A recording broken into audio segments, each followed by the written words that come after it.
ये जो बात कर रहे हैं ये देश की नब्ज, ये वो विषय है जो इस देश को एकजुट करके बड़े आंदोलन को खड़ा करने में सफल कर सकता है। इस देश के पॉलिटिकल एस्टैब्लिशमेंट को, ये भी मैं अपनी जिम्मेदारी से कह रहा हूं, सिर्फ सरकार को ही नहीं, पूरे पॉलिटिकल एस्टैब्लिशमेंट को इस बात के लिए कन्विंस कर पाना कि बेरोजगारी सबसे बड़ा संकट है, राष्ट्रीय आपदा का रूप ले चुकी है इस वक्त देश में।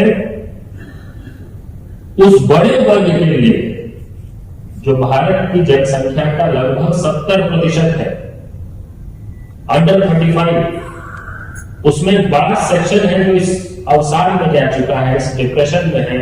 उसमें लोग, नौजवान बेरोजगारी के कारण खुदकुशी कर रहे हैं, आत्महत्या कर रहे हैं। भारत युवाओं का देश है, दिन रात बोलने वाले नेताओं को यह समझ नहीं आ रहा कि युवा देश का युवा आत्महत्या करने को विवश हो गया है जिस संकट के कारण। वो ना हमको मीडिया की मेन स्ट्रीमिंग में दिखता है, ना हमको संसद में पर्याप्त उसकी चर्चा दिखती है, ना राजनीतिक विमर्श में उतना स्पेस दिखता है विषय के लिए जितना उसको मिलना चाहिए।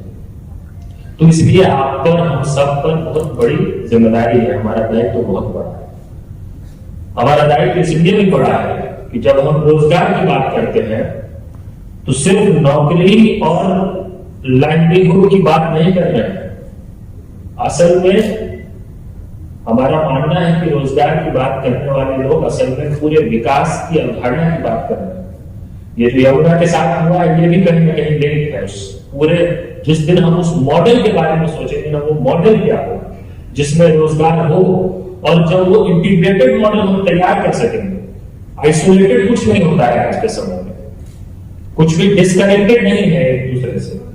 तो जब हम पूरे समावेशी ढंग से सोचने की कोशिश करेंगे कि रोजगार सृजन कैसे होगा, कैसे ये समस्या दूरगामी ढंग से दूर हो, तो उसमें सिर्फ अर्थव्यवस्था की बात नहीं होगी, उसमें पर्यावरण की भी बात होगी, उसमें कृषि की भी बात होगी, उसमें कई अन्य क्षेत्रों की बात होगी। ये पूरा इंटीग्रेटेड मॉडल होगा जिसकी बात होगी, और उसमें फिर ये सारी समस्याएं भी एड्रेस होगी। तो इसलिए मैं तो ये शुरुआती जो बात कही मैंने सिर्फ इसलिए कि हम जिस विषय को लेकर आंदोलन खड़ा करना चाह रहे हैं कितना गंभीर है, कितना व्यापक है, और आम लोगों के लिए नहीं, जीवन के हर पहलू को सीधे तौर पर कैसे प्रभावित करता है ये हम हो सकते हैं। दोस्तों, 3 अप्रैल को दिल्ली में ही एक बैठक हुई।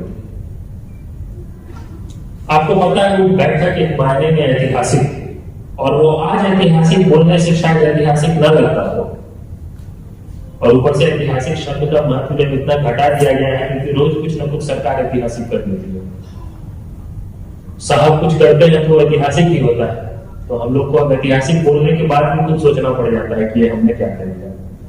लेकिन आने वाले समय में जब पलट के देखा जाएगा और इस दौर का इतिहास लिखा जाएगा, और जब स्वतंत्र भारत का सबसे बड़ा आंदोलन इस देश में हो रहा होगा रोजगार के विषय पे, उस दिन ये समझ में आएगा कि जिस संयुक्त युवा मोर्चा के माध्यम से वो आंदोलन खड़ा हो पाया, उसका बीज जो है, उसकी जो शुरुआत है, वो 3 अप्रैल 2023 को दिल्ली की उस बैठक में रखा गया था। तब हमें लगेगा कि ऐतिहासिक, आज ऐतिहासिक शब्द खोखला लगा।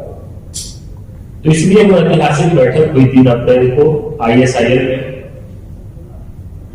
जिस बैठक में देश के 113 ऐसे समूह, मैं समूह इसलिए कह रहा हूं कि उनमें कई ऐसे हैं जो स्ट्रिक्ट डेफिनेशन के हिसाब से संगठन नहीं हो, कई ऐसे समूह जो शिक्षक भर्ती के लिए संघर्ष कर रहे हैं देश में।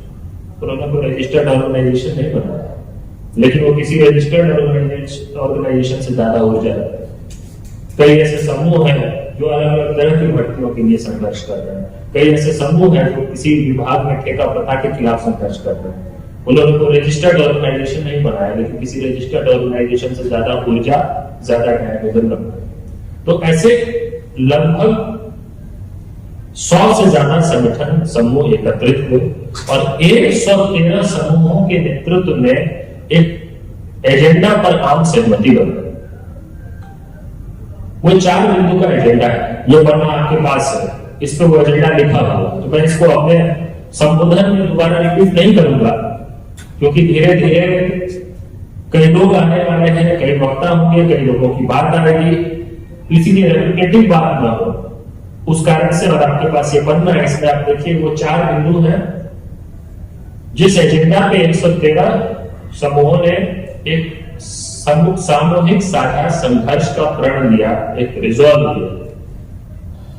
पिछले 3 महीने में कई ऐसे समूहों ने, कई नौजवानों, नेताओं ने उस एजेंडा को लेकर अलग अलग क्षेत्रों में, अलग अलग जिलों में कई बैठकें, कई चर्चाएं और कई कार्यक्रम किए। गुजरात में, राजस्थान में, उत्तर प्रदेश में, बिहार में, हरियाणा में, उत्तराखंड में, जम्मू कश्मीर में, मध्य प्रदेश में, महाराष्ट्र में। अब राज्य का नाम या लोगों का नाम लेने में रिस्क ये हो जाता है, फिर लगने लग जाता है कि कुछ छूट तो नहीं गया। तो कई राज्यों में इस तरह की बैठकें हुई और इस 4 बिंदु का जो एजेंडा है, जिसको हमने भारत रोजगार संहिता का आप सबने नाम दिया, ये सोचते हुए कि जब हम कम्युनिकेट करेंगे, संवाद करेंगे, तो ये भरोसा है जो हमको सरकार से चाहिए, यही भरोसा है भारत रोजगार संहिता, इसी के ये 4 बिंदु हैं, उसको लेकर कई कार्यक्रम हुए। यही कारण है कि देखिए आज हम कॉन्स्टिट्यूशन क्लब में बैठे हुए, दिल्ली बाढ़ की विभीषिका झेल रही है और सरकार, केंद्रीय अर्धसैनिक बल और दिल्ली पुलिस के जो जवान हैं, वो उस बाढ़ की विभीषिका की जगह उनका सारा ध्यान यहाँ पे, जितनी गंभीरता से हम खुद को नहीं लेते हैं, उससे ज्यादा गंभीरता से वो लोग आपको लेते हैं। हर गेट के बाहर आप देखिए, और जो हमारे साथी लोग हैं उनसे क्या बात चल रही है उनकी बात बात, वो जब आप सुनेंगे तो आपको समझ में आएगा कि हॉल के अंदर बैठ के जब हम चर्चा कर रहे हैं तो भी वो कितने तरह हो। उनको अंदाजा है कि ये जो बात कर रहे हैं ये देश की नब्ज, ये वो विषय है जो इस देश को एकजुट करके बड़े आंदोलन को खड़ा करने में सफल कर सकता है।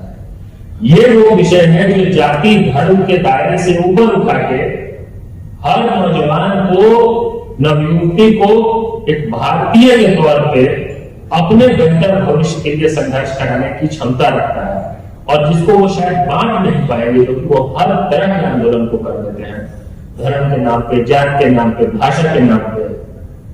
ये वो आंदोलन है जिसको बांटने की शायद क्षमता नहीं होगी उनमें, और ये शायद कई बार कहते हैं ना हम लोग, सिलेबस से उनके बाहर होगा। तो सिलेबस से बाहर होगा, इसीलिए इनकी गंभीरता बहुत ज्यादा है, इसीलिए इनके अंदर तनाव बहुत ज्यादा है। इसीलिए ये कई बार जो है हमारे कार्यालय से लेकर हमारे साथियों को फोन कर करके यही पूछते रहते हैं कि भाई कौन कौन लोग हैं, कहां कहां पता है, इस उम्मीद में कि वो कहते हैं अंग्रेजी में निप इट इन द बड, फूल खिलाने से पहले तोड़ दो उसको। तो उस तैयारी के लिए लगे हुए, क्योंकि जिस दिन वो स्पार्क शुरू हो गया उस दिन रोकना असंभव हो जाएगा। तो पहले जितना कुछ कर सके उसकी कोशिश ये करें। तो साथियों, कई विषय हैं जिस पर हम लोग बात करेंगे और कई हमारे साथी हैं जो बात करेंगे। मेरा बस यही निवेदन होगा कि हम अपनी पूरी बातचीत को ज्यादा से ज्यादा एजेंडा स्पेसिफिक रखने की कोशिश करें। हम इस पूरी चर्चा से एक ठोस संदेश देने की कोशिश करें कि देश के नौजवान, युवा ही नहीं, देश के नौकरी पेशा कर्मचारी जो अलग अलग सरकारी उपक्रमों के निजीकरण के खिलाफ संघर्ष कर रहे हैं, वो लोग सब एकजुट होकर एक बड़ी लड़ाई लड़ने को तैयार है। आज के कार्यक्रम से ये संदेश जाएगा। कई ऐसे स्पीकर्स होंगे आपके बीच में जिनके माध्यम से ये संदेश जाएगा।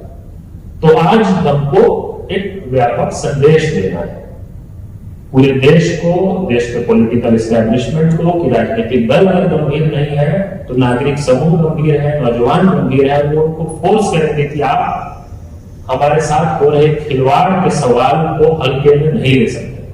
खबरों में बने रहने के लिए फोरम 4 को सब्सक्राइब करें और नोटिफिकेशन पाने के लिए बेल आइकन दबाएं।